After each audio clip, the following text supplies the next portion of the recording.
ज्ञानस्य ज्ञानञ्जनशलाकया चक्षुरुन्मिलितं येन तस्मै श्रीगुरुवे नमः। नमः विष्णुपादाय कृष्णप्रेष्ठाय भूतले श्रीमते भक्तिवेदान्त स्वामिन्निति नामिने।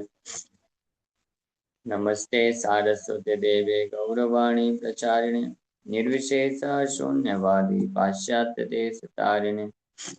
जय श्री कृष्ण चैतन्य प्रभु नित्यानंद श्री अद्वैत गदाधर शिवासादि गौर भक्त वृंद। हरे कृष्णा कृष्णा कृष्णा हरे हरे, हरे राम राम राम हरे हरे। हरे कृष्णा।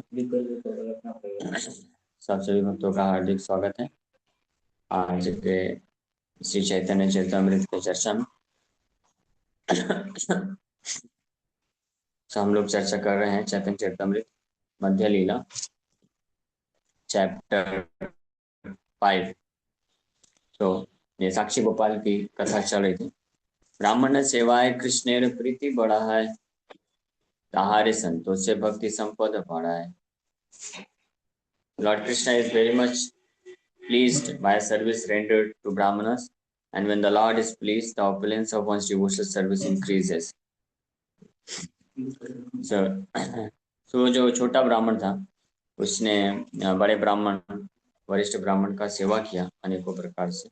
वरिष्ठ ब्राह्मण संतुष्ट होकर के बोला कि मैं आपको कन्यादान करूंगा, लेकिन वो छोटा ब्राह्मण वरिष्ठ ब्राह्मण की कन्या को प्राप्त करने के लिए नहीं किया था ये सब।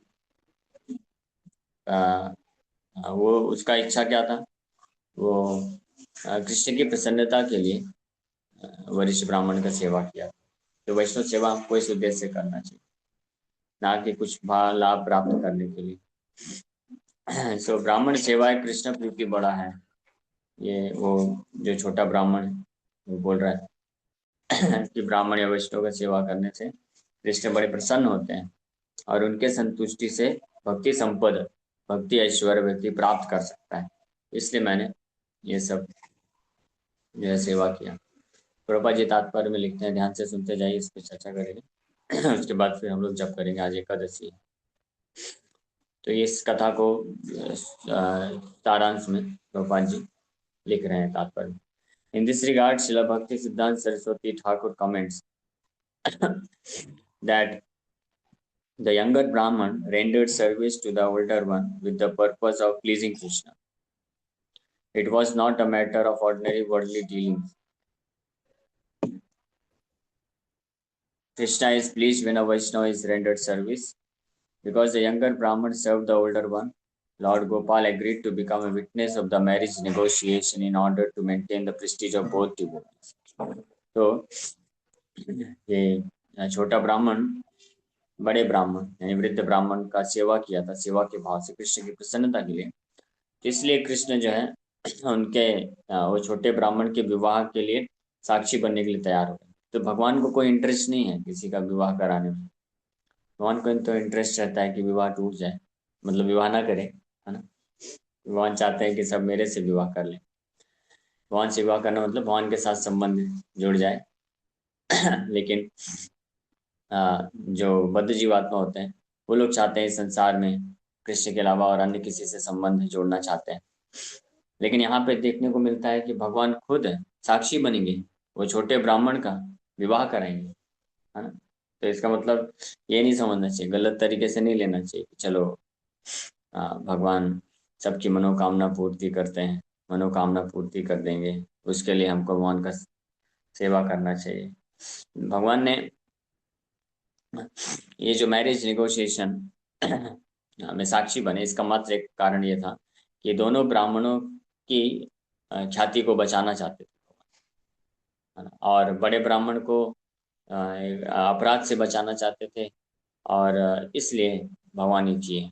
और छोटे ब्राह्मण जो है साक्षी करवाएगा गोपाल जी को, इसलिए भगवान का। और जानते थे भगवान कि छोटा ब्राह्मण नहीं फंसेगा, इसलिए विवाह करने में कोई दिक्कत नहीं है, लेकिन विवाह कराने से मैं साक्षी दे दूंगा तो मेरे दोनों भक्तों की महिमा बची रहेगी।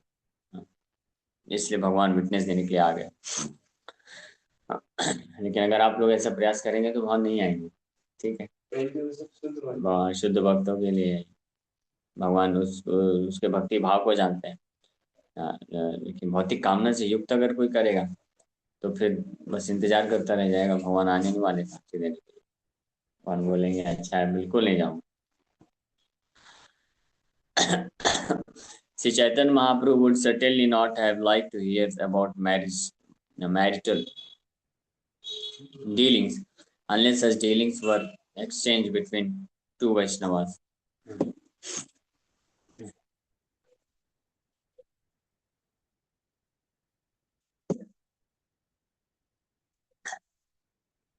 तो वैष्णव के बीच में था, इसलिए ये महाप्रभु खुद इस कथा को सुन रहे हैं, नित्यानंद की कथा कर रहे हैं।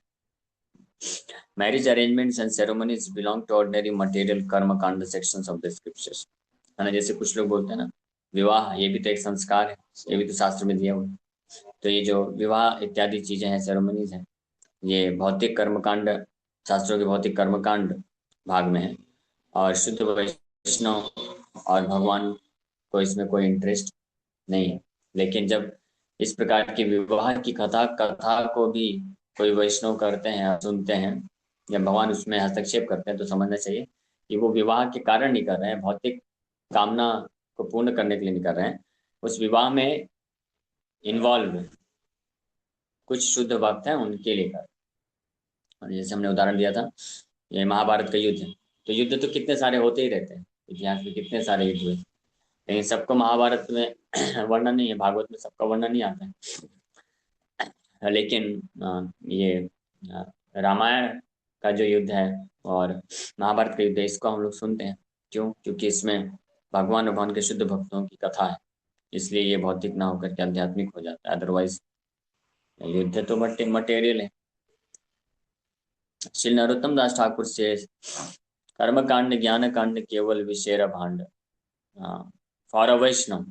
ठीक है, ये ध्यान से सुन लीजिएगा। हम लोग ये कर्म कांड ज्ञान कांड का निंदा नहीं कर रहे हैं, लेकिन वैष्णव के लिए बोला जा रहा है। हाँ, बाकी लोग जो करना है कर सकते हैं, वैष्णव के लिए है।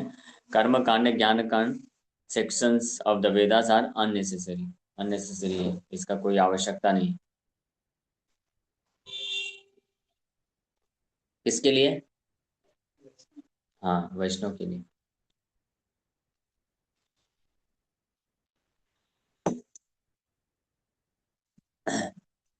Indeed, indeed, a real Vaishnava takes these sections as a poison pot, विषेरभान।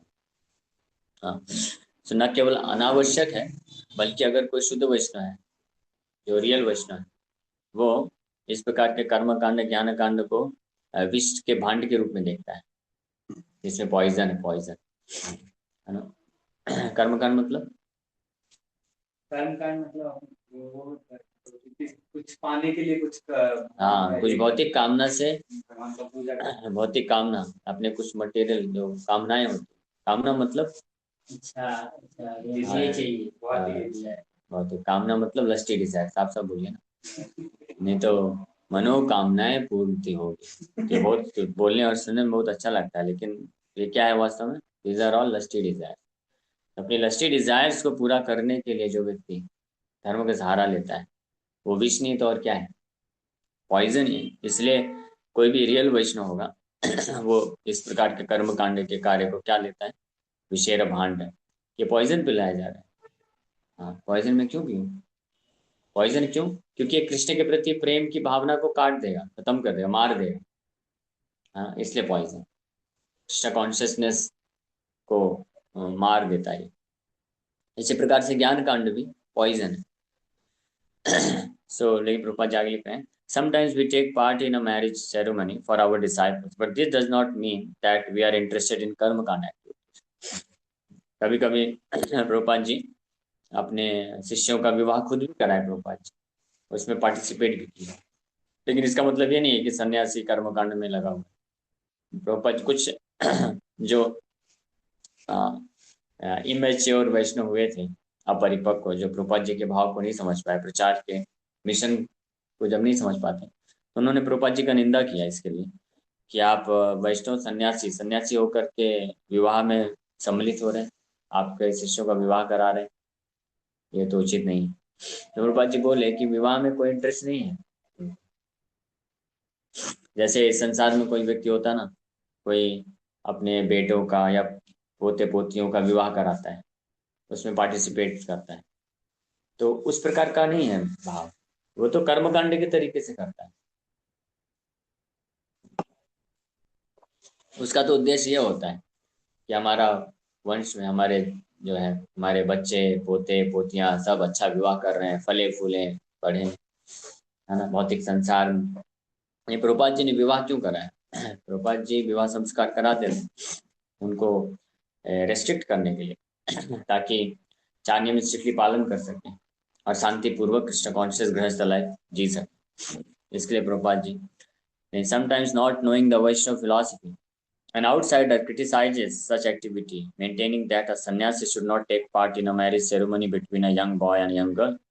इसलिए कुछ लोग ये भावना को ना जानने के कारण क्रिटिसाइज करते हैं कि एक सन्यासी जो है एक युवक युवती के विवाह में सम्मिलित हो रहा है, ये कहाँ से सही है।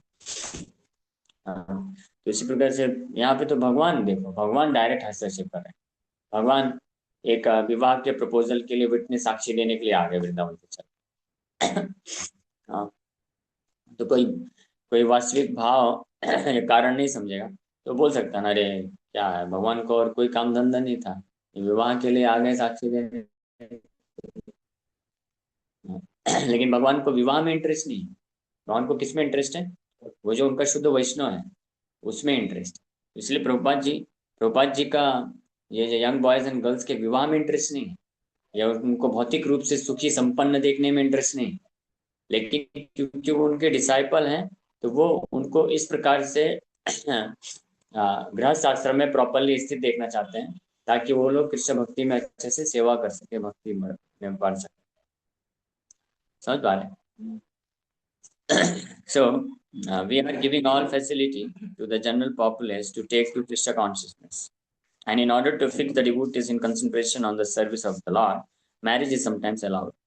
तो प्रभुपाद जी बोल रहे हैं कि हम लोग सबको फैसिलिटी दे रहे हैं कि सब लोग पूर्ण रूप से कृष्ण भावना भावित नामृत में लग जाएं, लेकिन कभी कभी ये भक्तों को भगवान कृष्ण की सेवा में फोकस कराने के लिए, अच्छे से नियोजित करने के लिए विवाह की आवश्यकता पड़ती है, क्योंकि हर कोई उसको जो है अविवाहित धर्म नहीं पालन कर पाएगा।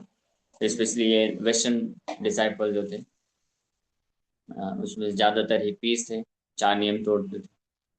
प्रभुपाद जी नहीं चाहते थे कि ये लोग जो है जानवरों की तरह रहे, आज एक पार्टनर है, कल दूसरा पार्टनर है, तीसरा पार्टनर है, इलिसिट सेक्स में ना फंस जाए।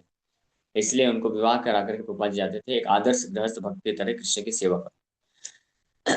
इसलिए ये जरूरी है। We have experienced that such married couples actually render very important service to the mission.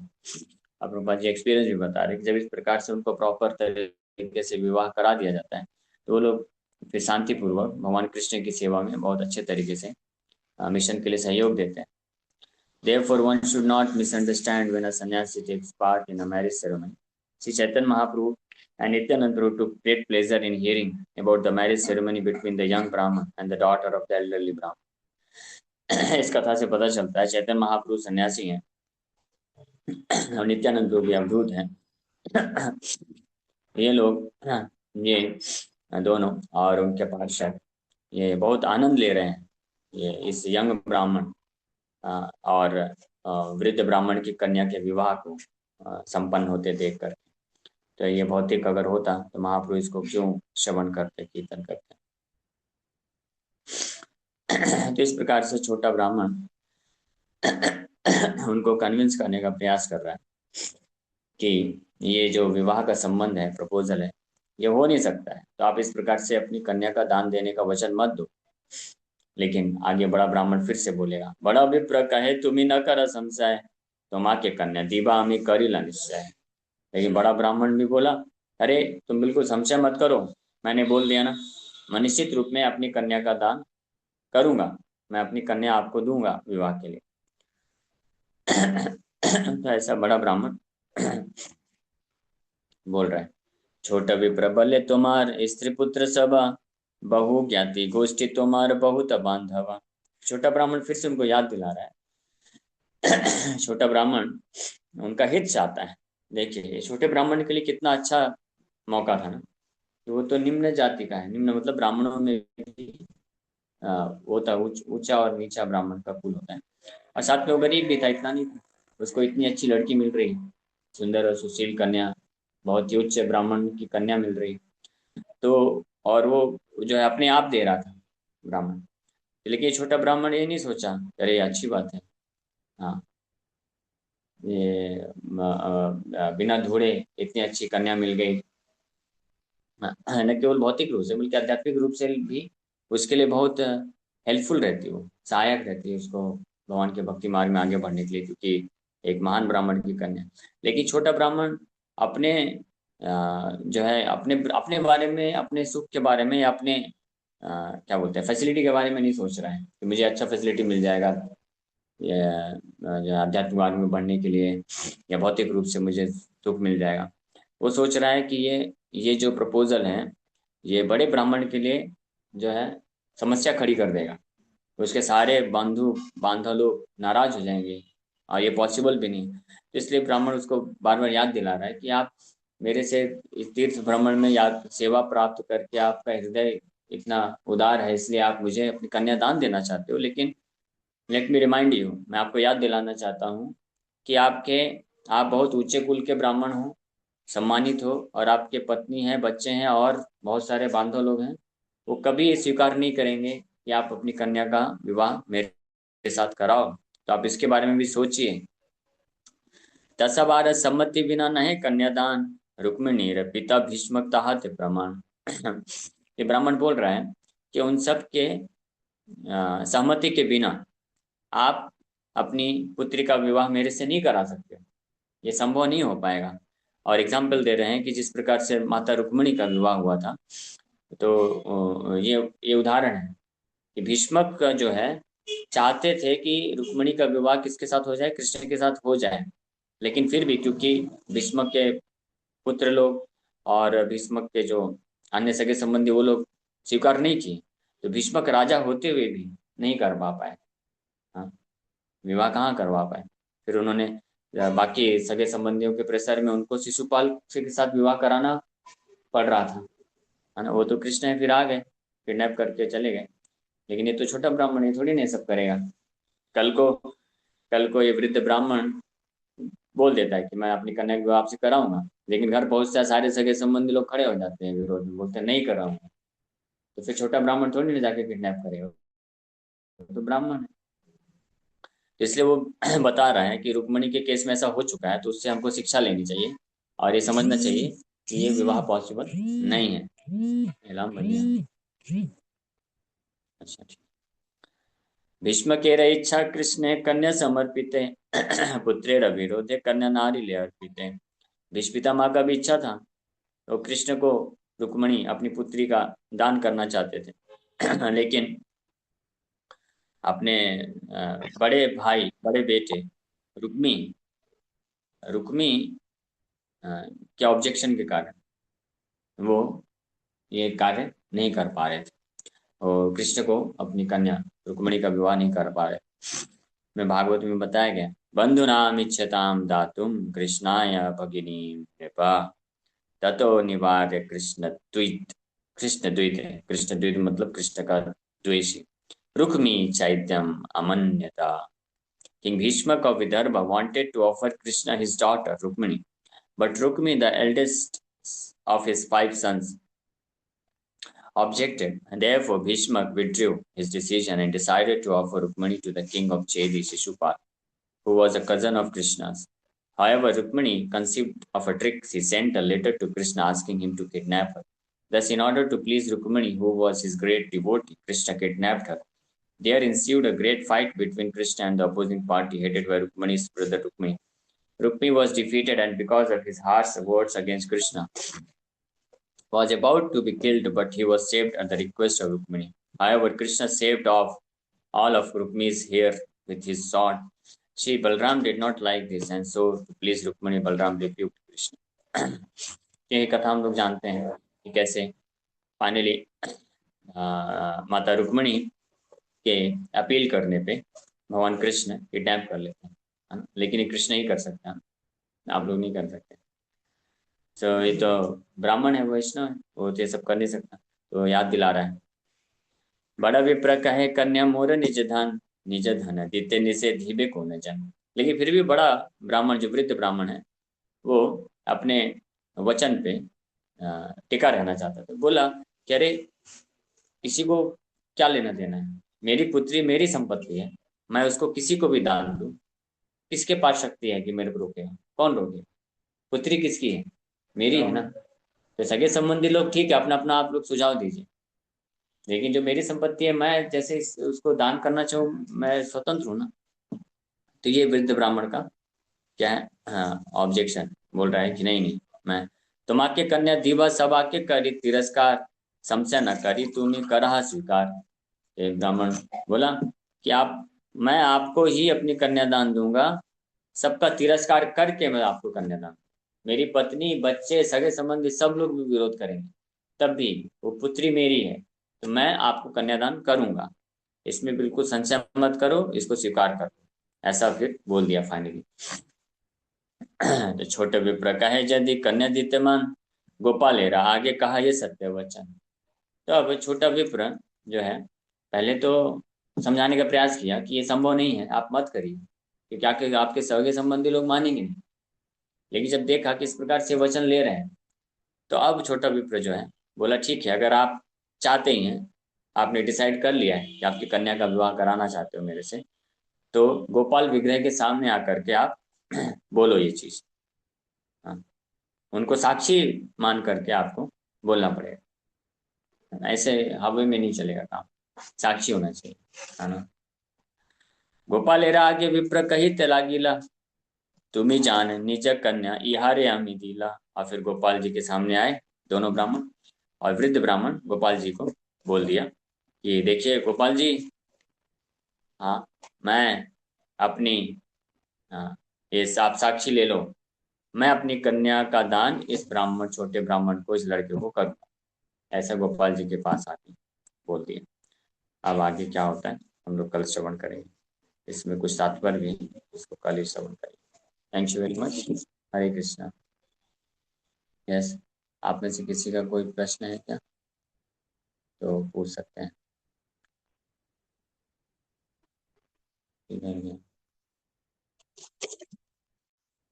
Any question? Hare Krishna Hare Krishna Krishna Hare Krishna प्रभु पंचांग का नाम। हरे कृष्णा। तो उनका विवाह होता है कि नहीं प्रभु? हाँ, वही तो आप लोग के लिए प्रश्न है, बताइए आपको क्या लगता है, विवाह हो पाएगा? गोपाल जी साक्षी बन गए हैं अभी। अगर साक्षी के भगवान आते, अगर भगवान बोलेंगे तो फिर वो लोग कर देंगे मेरे ख्याल से, करना ही हो पड़ेगा, जाएगा ऐसे प्रभु। कैसे? भगवान सुप्रीम अथॉरिटी है। भगवान आके खड़े हो गए सामने, बोले बुलाओ सब गाँव वालों को, मैं दे रहा हूँ ना साक्षी।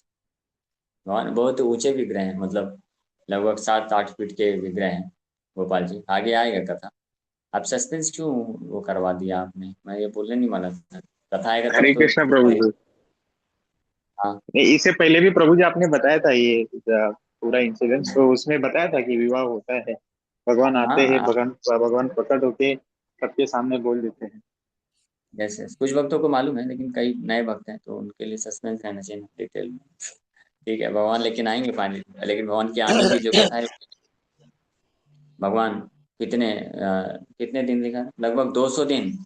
हाँ, भगवान चल चल के जाते हैं, 200 दिन लगभग, 200 दिन था या कितना था, वृंदावन से साउथ तक जा रहे हैं ना, तो लग गया होगा कहीं महीने, कितना तो लिखा नहीं। और ब्राह्मण खुद लेके जाता है, छोटा ब्राह्मण आया था वापस। फिर ठीक है, और कोई प्रश्न है जिसका? हरे कृष्णा हरे प्रभु जी, दंडवत प्रणाम प्रभु जी। मेरा एक प्रश्न था, मतलब है ना, वो वापस उसका आंसर आप क्या देने वाले मुझे समझ में आ रहा है, फिर भी थोड़ा पूछ लेता हूँ। एक्चुअली ना, जो ब्रह्मा जी है उनका 100 100 साल का आयु होता है, बट उनका 1 साल 14 मनु बीतने के बाद उनका 1 साल कंप्लीट हो जाता है। तो उनके 100 साल में, जैसे ये हो गए ब्रह्मा जी का, तो देवताओं का अपना 1 साल उनका एक दिन होता है। सॉरी, 6 महीना एक दिन होता है। और छह छह रात्रि एक ये होता है, मतलब एक दिन पूरा होता है। तो उनके कैलकुलेशन के हिसाब से अ, हमारा मनुष्य जन्म के सामने जो चींटी का जन्म है, उतना हमारा जन्म है। ब्रह्मा जी के सामने चीटी भी नहीं, एक फ्लैश मात्र है। ब्रह्मा जी का 12 घंटे में हमारे 432 करोड़ साल होते हैं। कितना? 432 करोड़ साल ब्रह्मा जी के 12 घंटे में। इस तरीके से आप कैलकुलेट करेंगे, बाद में कर लीजिएगा। ब्रह्मा जी के 1 सेकंड में 1 लाख साल हो जाते हैं हमारे। 1000 बार हम जन्म ले लेंगे अगर 100 100 वर्ष की आयु हम एवरेज माने तो, ब्रह्मा जी के 1 सेकंड में। और एक जन्म में हम लोग जो है इतना सोचने में लगे हुए हैं, कृष्ण को समर्पण करूं या नहीं करूं, ये जीवन, जिंदगी ना मिलेगी दोबारा। अरे, आपको जिंदगी का भंडार है भाई, कुछ नहीं कमी पड़ेगी, दे दो, एक जन्म देने में कुछ नुकसान नहीं होने वाला। इतना क्यों सोचना? हाँ, क्यों इतना सोचते हैं? एक जन्म माया को छोड़ दीजिए और कृष्ण को दे दीजिए, कुछ भी नुकसान नहीं होगा आपका। हाँ, जिंदगी बहुत सारी बड़ी पड़ी है। ब्रह्मा जी के एक दिन में आप कितने लाखों जन्म हो जाएंगे।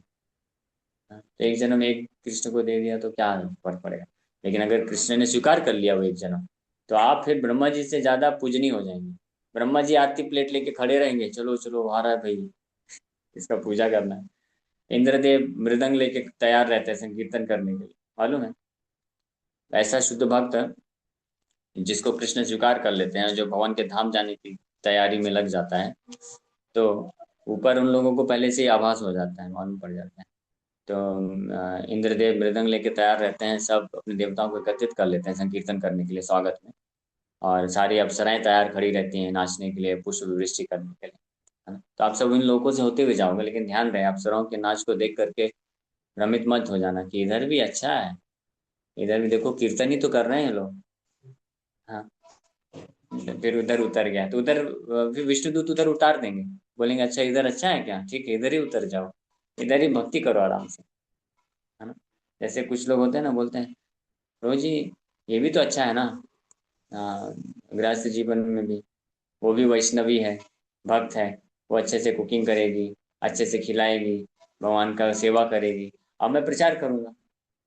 अच्छा कॉम्बिनेशन है, एक दूसरे को सहयोग करेंगे और कृष्ण भक्ति में आगे बढ़ेंगे। हाँ, तो उसी प्रकार से ये हाँ, वो मुक्त होने के बाद भी ये हमेशा चांस रहेगा आपके पास कि आप केवल कृष्ण के पास जाना चाहते हो या साथ में और भी कुछ चाहते हो।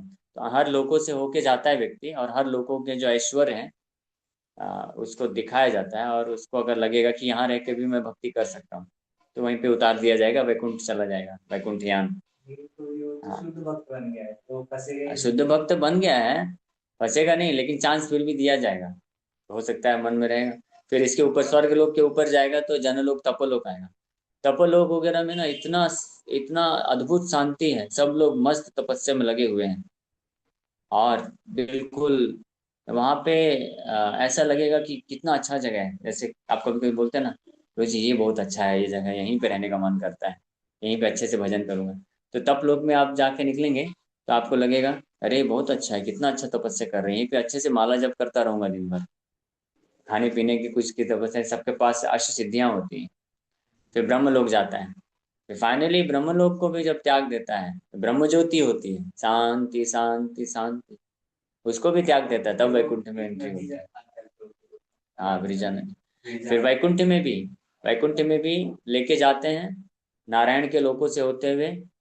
फाइनली जो सब में जिसको भाता नहीं है वो कृष्ण के जाते हैं। गोप कुमार का कथा आता है, गोप कुमार का ऐसे ही जर्नी हुआ था। जब वो मुक्त हुआ तो ये सारे लोगों से लेके जा रहे थे उसको। फाइनली उसको वैकुंठ पहुंचा, नारायण को देख कर दंडवत प्रणाम किया, लेकिन बोला नहीं, इनके साथ नहीं रहूंगा, मुझे मेरे मेरे श्याम सुंदर चाहिए। तो फिर ले गए उसको ऊपर। फिर कृष्ण का रूप का, कृष्ण द्वारका में कृष्ण का दर्शन कराते हैं, तो देखा कृष्ण तो हैं, लेकिन ये क्या है, मुकुट उकुट लगाए बैठे हैं और सिंहासन में बैठे हैं, इतना सारा आभूषण पहने हुए हैं। नहीं नहीं, ये नहीं चाहिए। तो कौन चाहिए? वो चाहिए, श्याम सुंदर चाहिए, श्याम सुंदर। तो फिर ले गए वृंदावन में। कृष्ण बलराम अपने सखाओं के साथ गोचरण कर रहे थे। जैसे वहां पहुंचा तो बड़ा खुश हो गया, अब बोला हाँ हाँ हाँ इनके साथ रहे, तो वहीं पे छोड़ दिए। ये कथा बृहद भागवतमृत में आती है। तो इसलिए हमेशा मुक्त होने के बाद भी ये ऑप्शन हमेशा मिलता रहेगा कि आपको क्या चाहिए। ठीक है। सो प्रभु जी, जैसे अभी आपने समझाया, तो मतलब ये प्रैक्टिकली ऐसा हो गया कि जो मतलब जो टाइम के हिसाब से हम देख रहे हैं, कैलकुलेट कर रहे हैं, तो छोटा बच्चा जैसे उसका फर्स्ट स्टैंडर्ड से पहले एक इंटरव्यू होता है, उसने एक पोएम बोल दिया और टीचर को लगा ये हाँ ये परफेक्ट बात कर रहा है, तो इसको एडमिशन मिल जाता है। तो अभी ये हमको जो जन्म मिला है तो एकदम किंचित ही है, और इसमें अच्छा सा भक्ति कर दिया तो कथम कंफर्म हो गया कि हम गोलोक वृंदावन जा सकते हैं। मतलब हाँ इस प्रकार से इतना एकदम कम वैल्यू में भी इतना बड़ा ये भक्ति का मार्ग मिल रहा है, इसको बहुत जल्दी और बहुत क्विकली एक्सेप्ट करना चाहिए। हाँ, और बड़े सावधानी के साथ, है ना, भ्रमित नहीं होना चाहिए। भौतिक बहुत सारे भौतिक ऐश्वर्य, भौतिक सुख भोग करने की जो है अवसर मिलता रहेगा। उन सबको नहीं चाहिए, नहीं चाहिए, नहीं चाहिए बोलते हुए जो आगे बढ़े। नफरत भी नहीं करना है। हेट्रेड, जो हेट्रेडनेस होता है, नफरत, ईर्ष्या, वो भी एक अलग चीज है। कि कुछ लोग होते हैं, नहीं नहीं दूर रखो ऐश्वर्य से, मुझे नहीं चाहिए। ऐसा नहीं, ऐसा भाव नहीं है। वो भक्त होता है, उसके पास जो भी आता है, सुख सुविधा ऐश्वर्य आता है, तो वो उससे डिटैच रहता है। उसको अपने लिए नहीं चाहिए। कृष्ण की सेवा के लिए नियोजित करना, हाँ ठीक है, कृष्ण के लिए इस्तेमाल कर लेता हूँ, दे दो। लेकिन खुद के लिए अलग अलग प्रकार के ऐश्वर्य आएंगे तो बोलेगा नहीं नहीं ये नहीं चाहिए, मुझे तो कृष्ण चाहिए। ऐसा उसका वो पूरी तरह से स्थित रहता है। इस स्तर पे हम सबको आना चाहिए, है ना, कि और कुछ नहीं चाहिए, केवल क्या चाहिए, कृष्ण चाहिए। ओके, यहीं पे विराम करते हैं। हम लोग आज एकादशी है, तो क्या करेंगे, जप करते हैं। ठीक है।